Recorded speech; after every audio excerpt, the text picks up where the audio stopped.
Good afternoon, good morning. Welcome to the live trading webinar with myself, Giles Just no Cochran, and AI-related Paul headlines Sanders. here. Hope everybody's doing well. Hey, Paul. Good morning. How are you? You okay? I'm good. I've had that cold that's lingered on for like a week and a half, so I feel like I'm very much on the other side of that now. So that's good. Oh, good. Excellent. Everyone's got a cold my end. So my wife wasn't able to go into work today because she had, I've been looking after her because she's been unwell. But it hasn't affected you yet. So far, so good. Right, interesting day today. I think it's very interesting with our favorite man at the moment, President Trump, who has said some really astounding things overnight. Has he? Really, What does that mean? Because he normally says astounding things. I think it means someone's going to sit him down and explain to him why being good friends with Russia is bad for the US. So I think at the moment he just sees it like this event over with Russia so far from the US concerned. What's wrong with you all? Why haven't you sorted it out, Ukraine? Why did you start it? Right. And not realizing that Russia is buddying up with China very tightly. They had a partnership that had no limits in 2022. So Russia supports China's claim on Taiwan. Now that is kicking the US where it hurts, because if China's on the ascendancy, particularly that South Pacific Sea, if that starts to become dominated by China, that will hurt the US. So I'm waiting for Trump to do a pivot on his pro-Russia chat as soon as he works that out, which he'll have good advisors, so they'll probably be running around him now. That's interesting. I do wonder if that'll actually happen, because obviously a China-Russia alliance wouldn't be great, but from the US's perspective, I also don't know how strong China is, just period. So I know that might sound like a outrageous thing to say, but I've listened to a lot of Peter Zion's work. He does a lot of demography work, and just explaining all of the issues that they're having generally with not having a workforce essentially over time. I don't know. It would be very interesting to see what happens, see where he comes down on it. But it's also part of the broader policy of, can we police the entire world?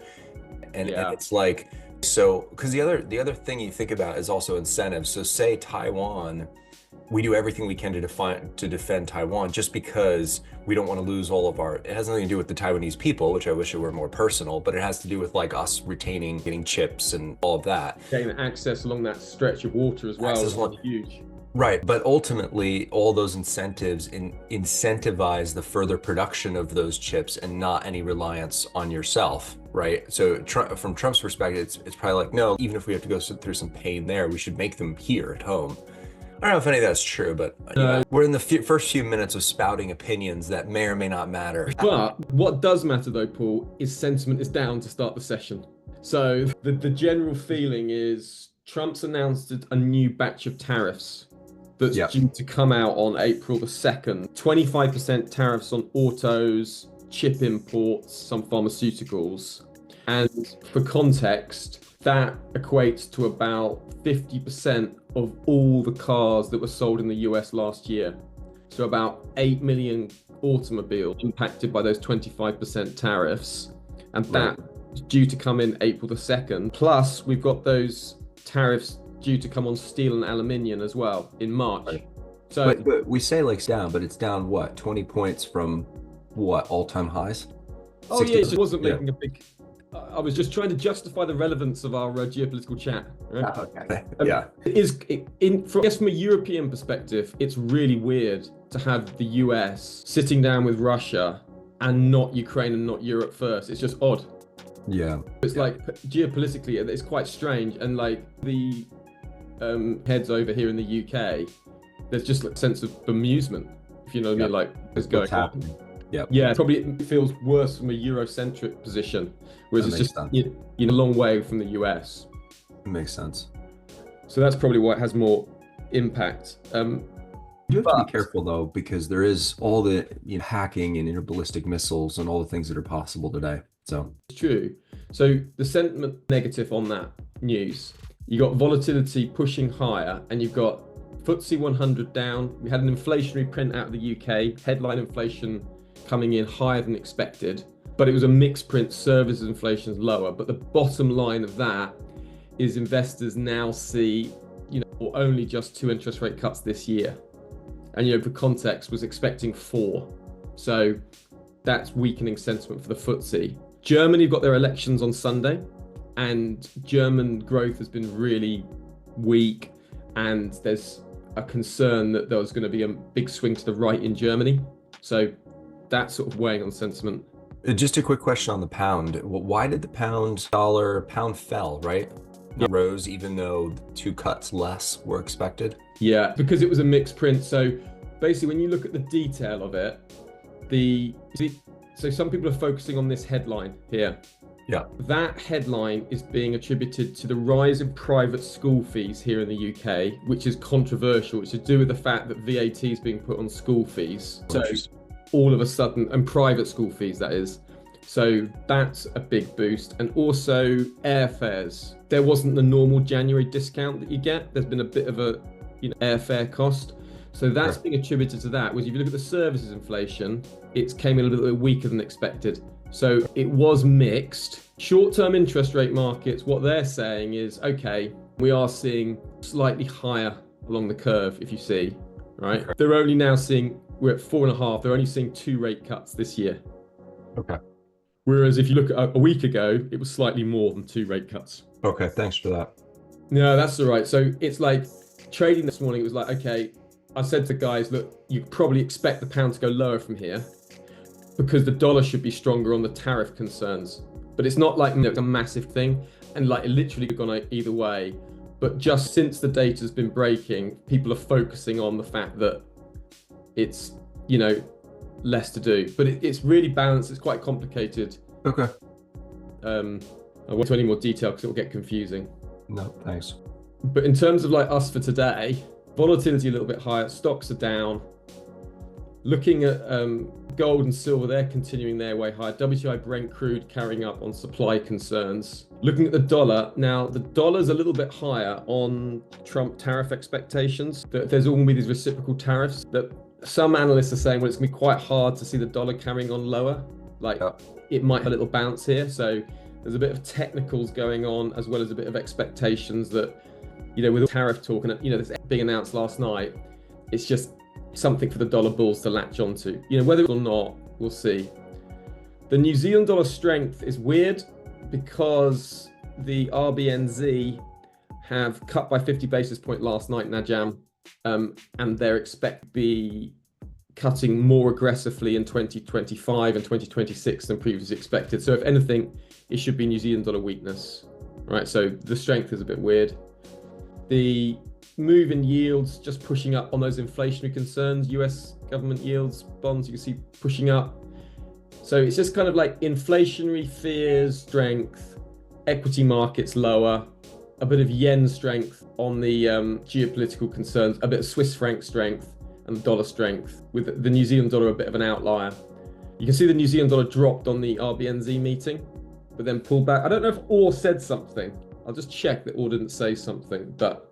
Well, if you check the rate expectations, I was looking at that the other day, just huge shift. Expectations now of a hike, I think, for RBNZ, I believe. Oh, it changed again. Oh yeah, look at that. Look at it pop up. Yeah. So I think that's next one, isn't it? So they're expected to rather than 50 basis point. Yeah, because if you look at just have a quick look. What they do, they see the official cash rate, they see it at 3.45%, whereas previously they saw it at 3.83%. Yeah. And then for 2026, they see it 3.1, whereas previously they saw it at 3.43. Yeah. And then for June 2026, they see it 3.1, previously it's 3.3. So they're seeing lower interest rates ahead. Yeah, so the cash rate at a faster pace than projected. It's probably just a buy the rumor, sell the fact response. Yeah, interesting. I'm looking at this line here, noted that the committee has confidence to continue lowering rates and economic activity remains subdued, but noted that a recovery is expected over this year. So it could just be the fact that recovery is expected, but apart from basically, you'd expect the New Zealand dollar to be pressured. And interestingly, if you look at the New Zealand US dollar pair seasonally from now through to the end of like mid-May, it's very, very weak, the New dollar. Yeah, interesting. Right, so there's a bias for sort of general dollar sensitivity and weakness. Okay, so with that all being said, what's moving? The normal lower, we're lower, we're moving through confirmed value areas, we're pushing into, resistance, confirmed value areas, and then we're selling off. Just had now that sell off into these trap buyers up here at the 6138, moved up and we've sold off. Okay, so we've got this selling dynamic that's going on. Looking at the hourly chart, you can see that the Globex Open is negative. We're 4,000 contracts to the downside. Prices moved down to a developing value area low around the 6130, which we're currently stuck. And if we break through there, we've got a whole heap of buyers from the 18th, from yesterday, around that 6130 region. So that's a big region there, 6130. And we've also got big region up here with buyers there. So buyers trapped, buyers, if we can get those buyers trapped, then looking for a further downside towards that 6120 region looks very attractive. Okay, so we've got quite an interesting area here on the hourly chart. Projections is either lower, 6120 back up to 6130, then back down again, or we might have a little bit of a bounce and looking for sellers from 6140 or 6144. So lower, bounce down, that's what I'm expecting. At the moment, we're in yesterday's developed confirmed value area low. So we've fallen down into a confirmed support level now in the US Open, and cumulative delta has been negative from the Globex Open. So inventory's down, we're looking for opportunity to sell. You can see over the course of the European morning, once it became obvious that sellers were there, we had buyers trapped here, price moved down. We had buyers here, they got trapped. Then those buyers took out these sellers, and then we had sellers trapping buyers again, and then we're carrying on down at the moment. So here we are, we're down towards these lows, and you've got buyers here who are in the process of maybe getting trapped, quite extended. So looking for anything back up to this area here would be ideal for selling. If we've got to move up to the 6140, 6144, bearing in mind this major level here at the 6130 with those buyers there. So that will be a very important area that's worth just marking on 6130. If we can break through that level, that's very interesting for us to look at. So I think that's what I'm seeing out there. So we're looking for an opportunity till proven otherwise. Okay. Yeah. What are you seeing, Paul? Seeing a range between 6144 and the 6128, and then a larger range from the 6157, which is the highs, down to the 6119. And you'd have to zoom out to like the hourly to really see that. Yeah, let me just whether that's important or not, see, but those are some of the big. Yep.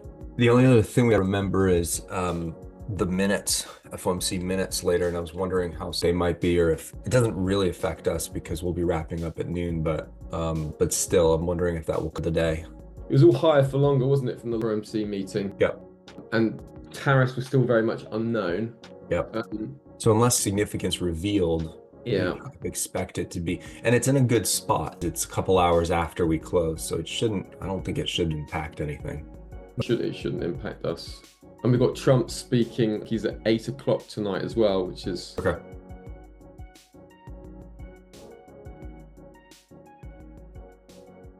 Okay, that's 2 breakout trades, and I'm out of both those, so leave that. Okay. Yeah. Now, Jem, sometimes what I'm trying to do feels like it's going out of the zone, and that was kind of a break. So that was only on one account, a breakout trade, if you know what I mean. And if you notice, sometimes when it goes down through the area, I'll take that as an indication it's going to want to carry on. I just tried that account, and I have it as a breakout trade only scenario. And so on my live account, I'm just running that through here, yeah. Okay, market still found some sellers there, still wants to go down. Yes, I like that. I don't see any reason for that, actually. The short? Yeah, I still like it because I think that we're through this value area. Yeah. And if we can get down through here, there's a lot of room to run. So I'm happy to give it a go. You mean keep holding your positions, or? I'm keeping holding, but another one across all my accounts. The back for 5 minutes is. Yeah. So I like this because everything's up there. If I stop above the point of control, just go for it. Sort of lower highs compressing into this bottom zone, that it's still just urgency. You're liable to all these false breaks. Yeah. But we'll see. Yep, that makes sense. 3 days worth of values here. So if you do get your break, it's high reward. What will be very interesting is if we on the 15 Trapped the minutes. If we get them trapped, if got 3 minutes to go. Inventory is still negative. I like the 5 minute pushing away from the developing value area low. This is tight, man. Isn't it? Slow. You kind of feel when it goes, it will just go. Yeah. If it goes, it will just go. Yeah, it's coiling. Yeah. Okay, there we go. So we've got 15-minute break. A little bit of extra conviction for me. Yeah. I'll add at 6127 if I go through it. You could actually have a nice add here because it just feels like this level is big. Yeah. All the compression, all the chop. We'll see. Just be careful. This is still a big area. We're pushing away from that developing value area. Got a minute close, 15-minute close. So should get another off that standard deviation on these. I'm not going to back up that way. Yeah. I'm still holding my other position.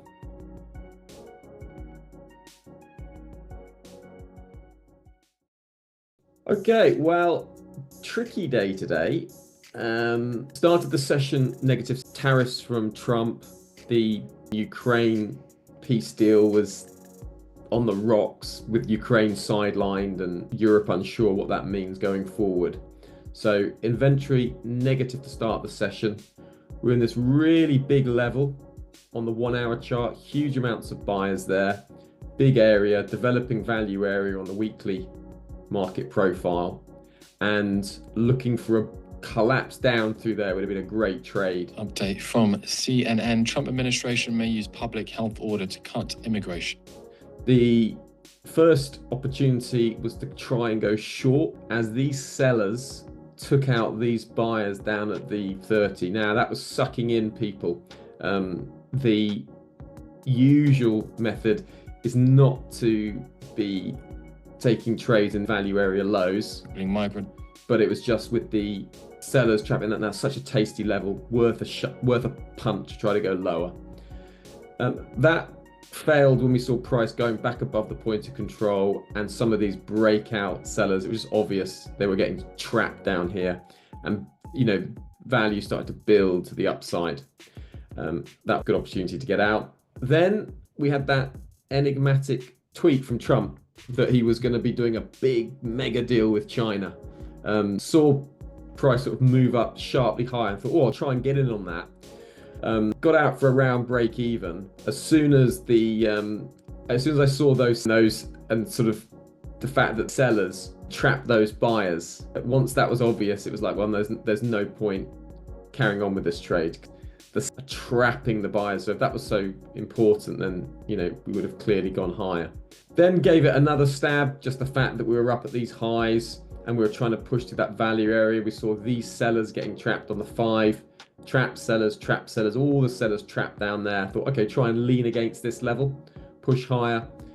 That was losing power, and you could see as soon as we were moving back into that range, no, didn't want to be a part of that, so jumped out of that.